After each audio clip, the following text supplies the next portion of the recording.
शिव बोल, शिव शिव बोल,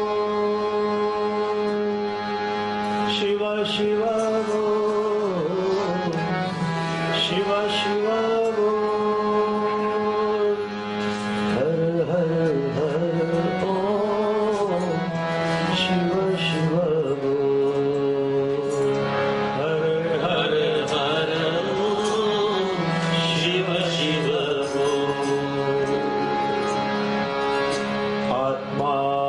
त्वं गिरिधामति सहचरा प्राणाशरीरं गृहम् पूजाते विष्यो भोगरचना निन्द्रासमाधिस्थिति संचारस्तु पदो प्रदक्षिण विधि स्तोत्राणि सर्वा गिरो यद्यत् कर्म करोमि तद् तवखिलं शम्भो तवाराधनं शम्भो तवाराधनं ॐ तत्पुरुषाय विद्महे महादेवाय धीमहि तन्नो रुद्र प्रचोदयात्।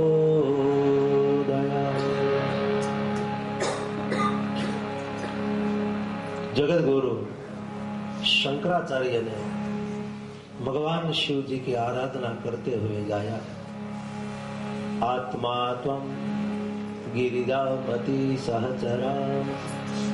हे भगवान शिव जी, मेरी जो आत्मा है वही आप। आत्मा त्वं गिरिधामति, मेरी जो बुद्धि है वो पार्वती मैया है, गिरिजा है। और मेरे जो प्राण है, शरीर में 5 प्रकार के प्राण होते हैं। भगवान को हम भोग लगाते हैं तो 5 प्राण से ही भोग लगाते हैं। ओम प्राणाय स्वाहा, अपानाय स्वाहा, व्यानाय स्वाहा, समानाय स्वाहा, उदानाय स्वाहा। ये 5 प्रकार के शरीर में जो प्राण है वो 5 प्राण शिवगण है। शरीरम गृहम, मेरा जो शरीर है वही शिवालय है। मेरा शरीर भगवान शिव जी आपका मंदिर है। और आगे कहा कि हे भगवान शिव जी, मैं जो भी बोलता हूँ स्तोत्राणि गिरो, मैं जो बोलता हूँ आपके स्तोत्र है। और मैं पृथ्वी पर चलता हूँ वो आपकी परिक्रमा है। मैं निंद्रा करता हूँ, निंद्रा समाधि स्थिति ही, मैं निंद्रा करता हूँ आपकी समाधि है। और प्रभु उनसे आगे यद् यद् कर्म करोमि तद् तव अखिलम्, मैं जो भी कर्म करता हूं वो आपकी पूजा है। शंभो तवाराधना, यही प्रभु आपकी आराधना मेरा पूरा जीवन। ऐसा हमारा जीवन भगवान शिव जी की पूजा करते हुए, सुमिरन करते हुए हो जाए तो न मंदिर जाने की जरूरत रहे, न पूजा करने की जरूरत रहे, न सुमिरन करने की जरूरत है। कहता है ना, सूफी कहता है कि मंदिर मस्जिद वो चले जिसको फुर्सत हो, मंदिर मस्जिद वो चले जिसको फुर्सत हो।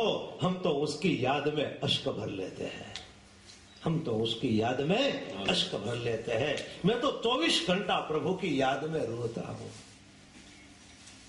एक भी क्षण ऐसी न जाए कि हम प्रभु को न भूले। सीता जी की यही अवस्था थी अशोक वाटिका में। राम राम राम सुमिरन करती है सीता जी। भगवान राम ने हनुमान जी को पूछा कि सीता जी कब दुखी होती है, तो हनुमान जी ने बहुत सुंदर किया और सुंदर कांड की प्रसिद्ध चौपाई कि मेरी माँ तब दुखी होती है महाराज। कब? बोले जब आपका सुमिरन चूक जाती है तब है। और प्रसिद्ध चौपाई कह हनुमंता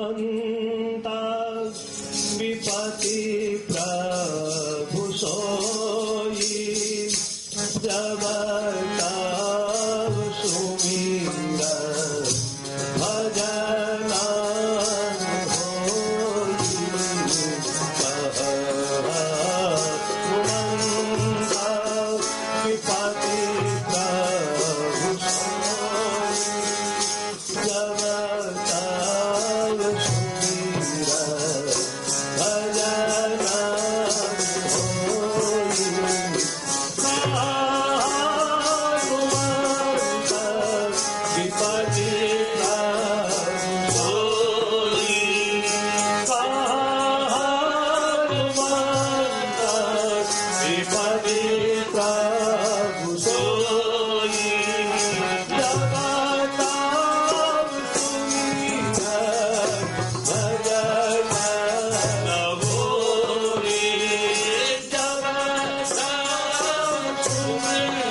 बच्चा बहुत अच्छा बजाता है, लेकिन कुछ जगह उसको ताल का पता नहीं होता, लेकिन चला लेते हैं। लेकिन वो बड़ा हो जाएगा तो अच्छी संगत देगा, वो विषय अच्छा बजाता है। तैयार हो जाएगा। धन्यवाद। तैयार हो जाएगा। तो भगवान का जब हम सुमिरन सुख जाते हैं तभी दुख लगता है। प्रभु का सुमिरन करने से हम दुख भूल जाते हैं और हमारा दुख शांत हो जाता है। कहते हैं ना कि जन्म जन्म के दुख बिसरावे, हनुमान चालीसा में। तो प्रभु का भजन जन्म जन्म का दुख हमें भुला देता है। आज हमारी कथा में परम पूज्य शिप्रा गिरी बापू जी पधारे हैं, तो उसका भी हमने धर्म प्रवचन यहाँ मंगलवार को रखा है। तो मंगलवार को आप जरूर आना, लाभ लेना। मैंने आपको आगे कहा था कि कथा में संत पधारे, यही हमारी कथा की परम साफल्यता है। अंत में 2 मिनट के लिए हम आशीर्वाद भी उसका प्राप्त करेंगे। गुजरात में बापूजी का पालनपुर में हनुमान जी का बड़ा मंदिर है।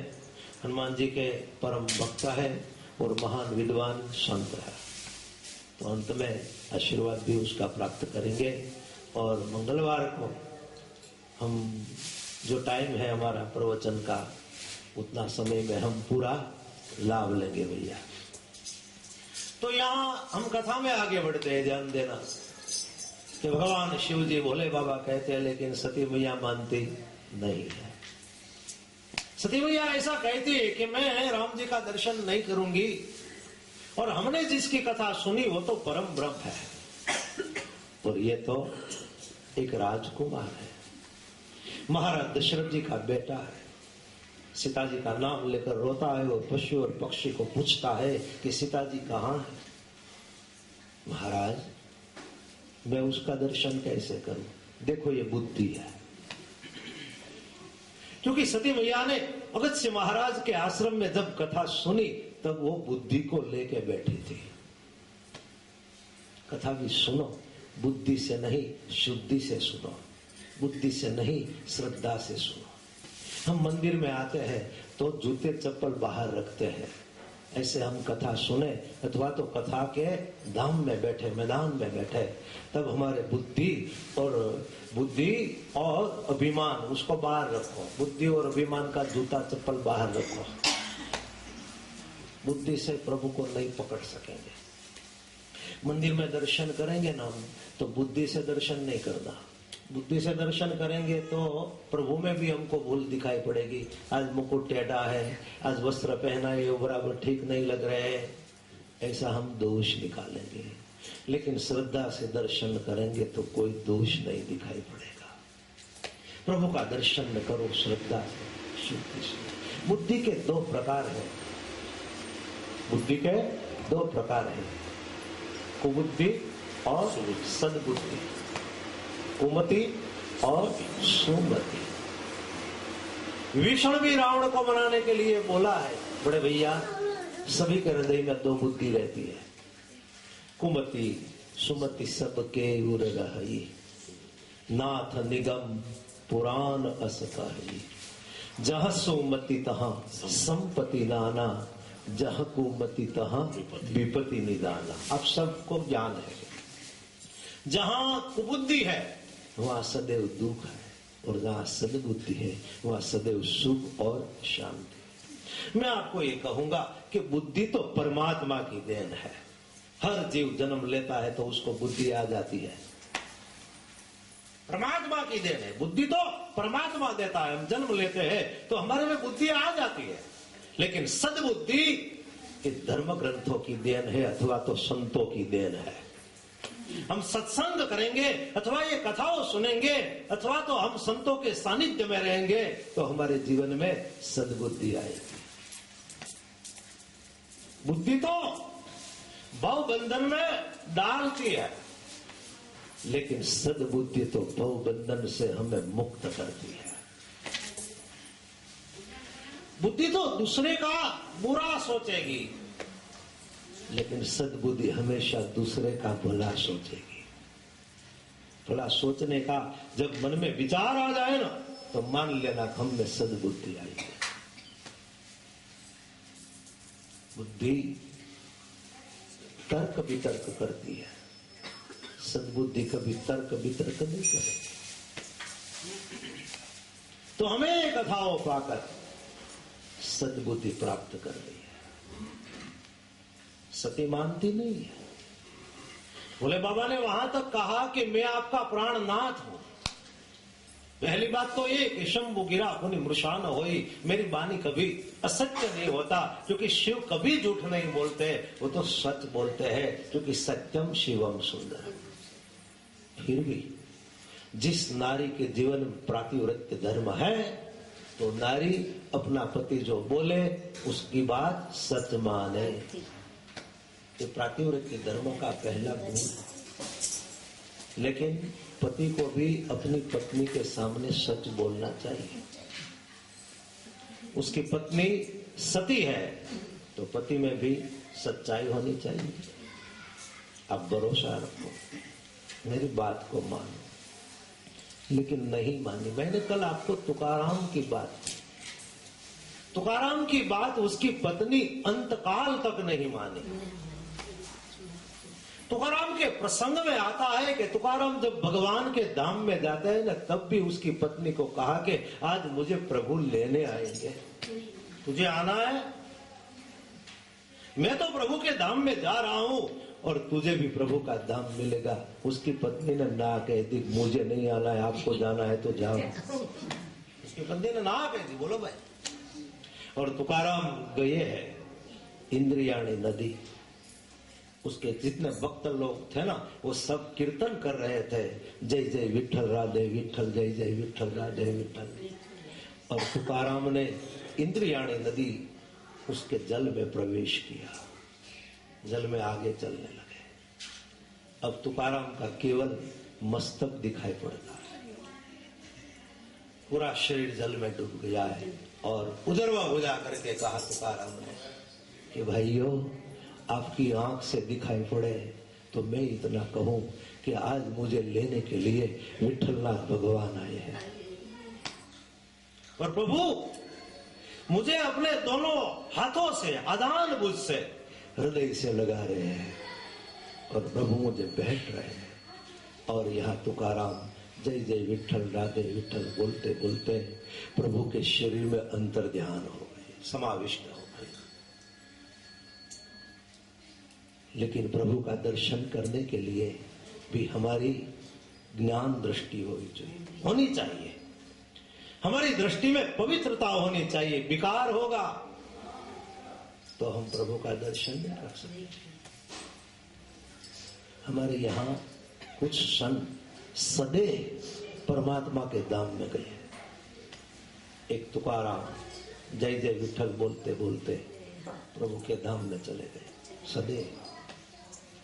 एक चैतन्य महाप्रभु बिहार में हो गए, हरि बोल हरि बोल हरि बोल कहते हुए प्रभु के शरीर में समाविष्ट हो गए। एक मीराबाई द्वारका गई और द्वारकाधीश उसके सामने मीराबाई ने अंतिम भजन गाया और अंत में मीराबाई प्रभु के गर्भगृह में गई और परमात्मा के चरण में गिर के वो रोने लगी और भगवान ने उसको भी उठाया और हृदय से लगा लिया और मीराबाई प्रभु के स्वरूप में अंतर ध्यान हो गई। मीरा उसके हर पद में दर्द है, मीरा के हर पद में दर्द, और हम उसके दर्द को नहीं समझ सकते तब तक उसके पद को नहीं समझ सकते। एक संत ने बहुत अच्छा किया कि जीवन में से मद उतर जाए तो मीरा की पद की बात कुछ कुछ समझ में आती है, लेकिन एक बार मद निकल जाए जीवन में से।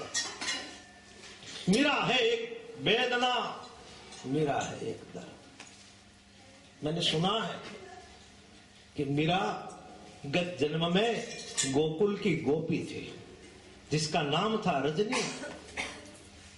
10 साल की थी, लेकिन भगवान कृष्ण का उसने प्यार नहीं पाया था। रासलीला में ये रजनी का प्रवेश नहीं हुआ था। भगवान तो मथुरा चले गए, 11 साल के हो गए और प्रभु मथुरा चले गए और ये रजनी प्रभु के वियोग में रोती रही रोती रही। रजनी न खाती है न पानी पीती है, अन्न और जल का त्याग करके वो रजनी ने प्राण छोड़ दिए और मेवाड़ में राजस्थान में वही रजनी गोपी ने मीराबाई का रूप लिया और वियोग में रहकर प्रभु का भजन किया। एक राधा, एक मीरा, एक प्रेम दीवानी, एक दर्द। तो बुद्धि से हम प्रभु को नहीं पा सकते, प्रभु को तो शुद्धि से पाओ। संतों शुद्धि से पाते, लेकिन जितने साधु संत भक्त हुए ने दुनिया के लोग ने उसको पागल कहा है। पागल वो नहीं थे, पागल तो हम हैं, क्योंकि संसार में बांध। नरसिंह मेहता को पागल कहा, मीराबाई को पागल की, तुकाराम को पागल किया। मैं इतना जरूर कहूं, पागल और परमहंस में कोई फर्क नहीं भाई। पागल और परमहंस में कोई फर्क नहीं। पागल वो है जिसने अपनी हस्ती गवा दी है, लेकिन परमहंस वो है जिसने अपनी हस्ती पा ली है, बस उतना ही। दुनिया से जो ऊपर उठ गया उसे दुनिया पागल कहेगी, लेकिन दुनिया उसको समझ नहीं सकेगी। इसलिए तो वाल्मीकि ने कहा है भगवान राम को कि सौदा नहीं जेहि देहु जनाई, सौदा नहीं जेहि देहु जनाई, जानत तुम ही होई दाई। तो चौपाई का अर्थ है प्रभु जिसको आप बतलाना चाहो वही आपको समझ सकता है, पा सकता है, लेकिन आपको जिसने पा लिया वो बोल नहीं सकता, जगत के सामने वो अवाक हो जाता है। शायद मैं कहूं कि प्रभु ने मुझे दर्शन दिया है तो दुनिया पागल कहेगी। इसलिए हम कहते हैं ना कि जगत और भगत को बनता नहीं है। तो भगत अलग हो जाता है बापू, जगत से वो अलग हो जाएगा। तो आज सती को इतना कहा लेकिन सती मानी नहीं। बाद में शंकर भगवान ने कहा कि आप मेरे राम की परीक्षा लो। परीक्षा लेकर आपको तो पता लगेगा ना कि राम परम ब्रह्म है। और सती मैया राम जी की परीक्षा लेती है। और परीक्षा में क्या किया वो आपको पता है। सीता जी का बनावटी रूप बनाया, सीता जी का मायावी रूप लिया और मार्ग में एक वृक्ष के नीचे सती बैठ गई। आज मुझे राम न पहचाने तो मैं मानूं कि राम राजकुमार है, लेकिन राम मुझे पहचान जाए तो मैं मान लूंगी वो परम ब्रह्म है। प्रसंग आता है ना, लखनलाल जी सती मैया को पहचान गए थे। लखन जी पहचाने तो राम न पहचाने। वो स्वामी जी ने तुरंत वहां बता दिया कि लखनलाल जी को ऐसा हुआ कि इसमें मुझे बोलने की जरूरत नहीं, इसलिए मौन रहे। लक्ष्मण दिखा उमाकृत बेशा, मौन रहे। और भगवान आ गए नजदीक, पूरी कथा आती है। और भगवान ने सती मैया को देखकर कहा कि कहे बहोरी कहां वृष केतु, कहे बहोरी कहां वृष केतु, विपिन अकेली फिर ही गई है तू। भगवान शिव जी बोले बाबा कहाँ है? मैया आप अकेली क्यों घूम रही हो वन में? और सती मैया उसने मान लिया कि प्रभु राम ने मुझे पहचाना। फिर तो माया का रूप हट गया, सती मूल रूप में आ गई।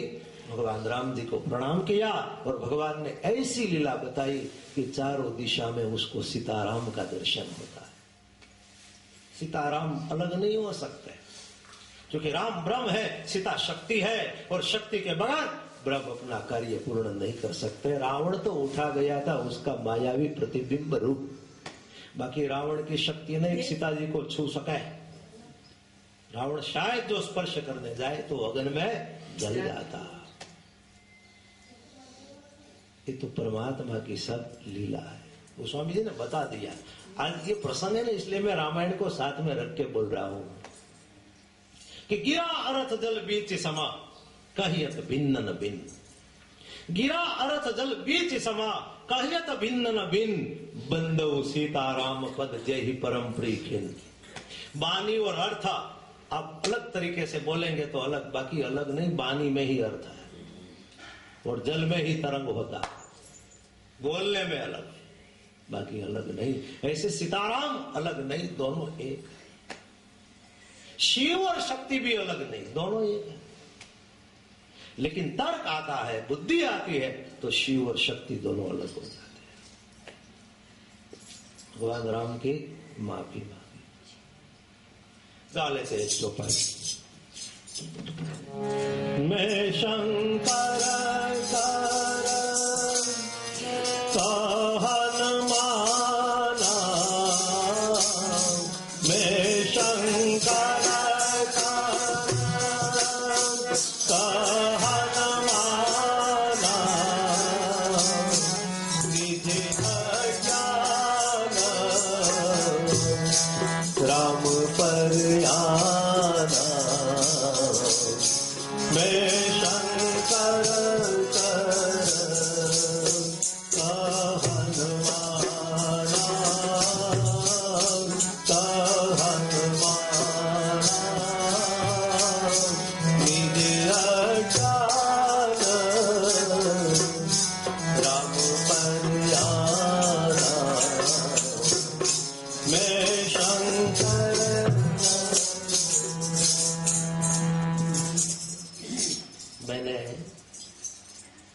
प्राणनाथ भगवान शिव जी की बात नहीं मानी और प्रभु मैंने आपकी परीक्षा ली तो मुझे माफ कर। फिर सती मैया जाती है शंकर भगवान के पास। शंकर भगवान भी ऐसा पूछते हैं हाथ खोल के कि आप परीक्षा लेने के लिए गई थे तो मेरे प्रभु राम की परीक्षा ली कि नहीं ली? तो वहां भी सती झूठ बोली है। कछु न परीक्षा ली न गुसाई, किन्न प्रणाम तुम्हारी ही नाई। लेकिन शंकर भगवान को आज भरोसा नहीं आया। आंख बंद करके ध्यान लगा के देखा तो सती ने सीता जी का मायावी रूप लिया है, वो दिखाई पड़ा। देखो भाई एक बात है, हमें कोई व्यक्ति पर भरोसा न हो तो उस व्यक्ति को हम पर भरोसा नहीं आता। हम उस पर भरोसा करेंगे तो सामने वाला हम पर भरोसा करेंगे। आत्मा आत्मा को पहचान जाती है। कहते हैं न कि एक वृद्ध मैया माँ जी बाजार में से कुछ चीज खरीद के अपने गांव जा रही थी, चल कर जा रही थी। तो माथे पर सब वस्तु की गठरी हुई, भार लग रहा था उसको। 80 साल की थी। तो उस गांव का एक भाई बैलगाड़ी लेके जा रहा था। तो मैया ने कहा कि मेरे माथे पर भार है, तेरी बैलगाड़ी खाली है तो तेरी बैलगाड़ी में मैं रख दूं? वो भाई ने कहा मैं किसी की सेवा नहीं करता, मुझे काम है। तो बैलगाड़ी चला के आगे निकल गया। ये माँ जी धीरे धीरे चली जा रही है।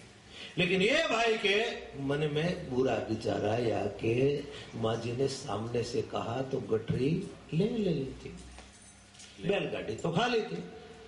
बाजार में से शहर में से खरीदी करके माँ जी गांव में आ रही है।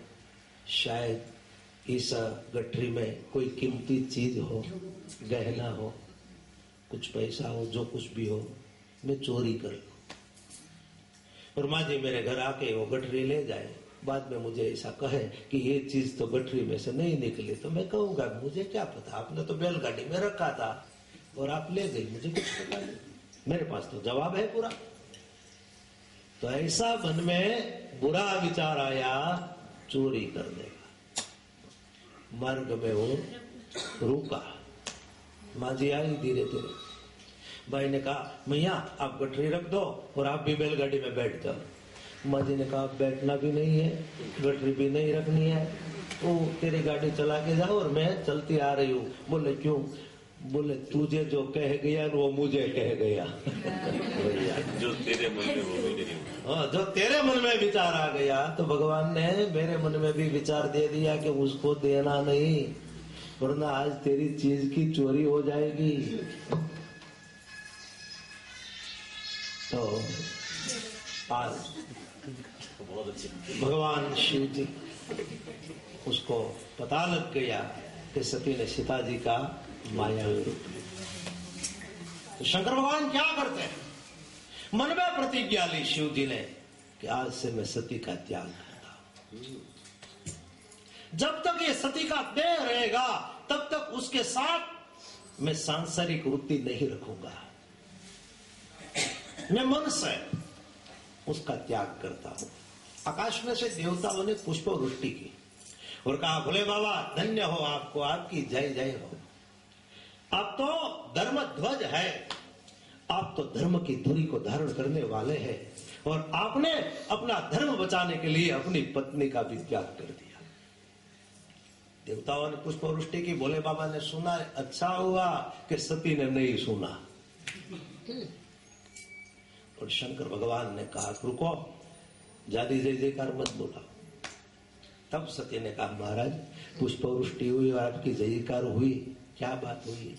बोले तो देवताओं को आदत पड़ी है कि बारंबार मेरी जय जयकार बोले, पुष्प वृष्टि करें। सती उसकी बातों में हमें पड़ना नहीं चाहिए। ऐसे शिव जी ने सती को मना ली, लेकिन मन में प्रतिज्ञा ले ली थी।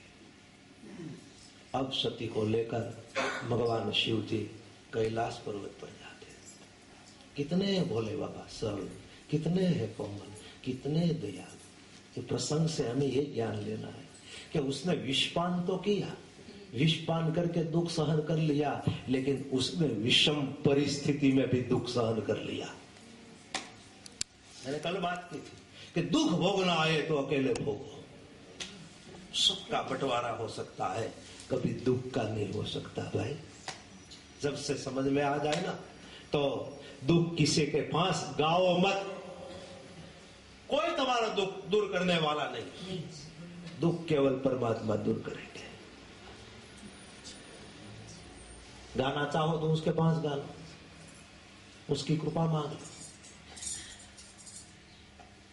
तो भगवान शिव और सती आते हैं कैलाश पर्वत पर, और एक बार शंकर भगवान बरगद वृक्ष के नीचे बैठ गए और शिव जी को नयन जैसे बंद किया, समाधि लग गई। जिसके मन में एक विचार रहता है, केवल हरि का विचार रहता है, उसका मन शांत होता है, और जिसका मन शांत होता है उसको तुरंत समाधि लग जाती है। शॉर्ट में कथा कह रहा हूं क्योंकि ज्यादा समय नहीं है हमारे पास। तो बीते संवत सहस 87,000 साल तक, बरस तक शिव जी ने तप किया। सोचो 27,000 बरस तक सती मैया की स्थिति क्या हुई होगी। बेचारी अकेली थी कैलाश में।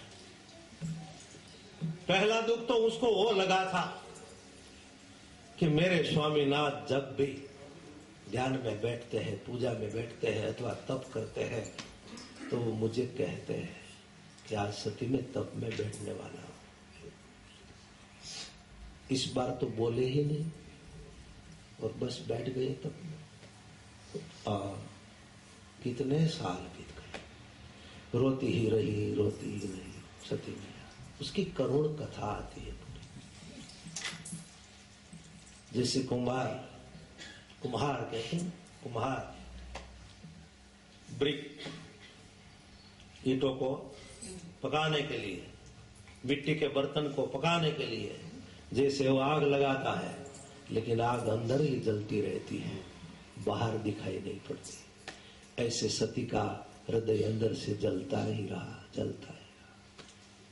मैं आज एक बात ये कह दूं कि नारी जितना दुख सहन कर सकती है ना, उतना पुरुष नहीं सहन कर सकता। कि कुदरत की देन है। हम देखते हैं कोई भी बहन या बेटी की शादी हो जाती है, पराए घर चली जाती है, और वहां 1-2 दिन में वो सेट हो जाती है, और उसे ऐसा लगता है कि ये तो मेरा घर है।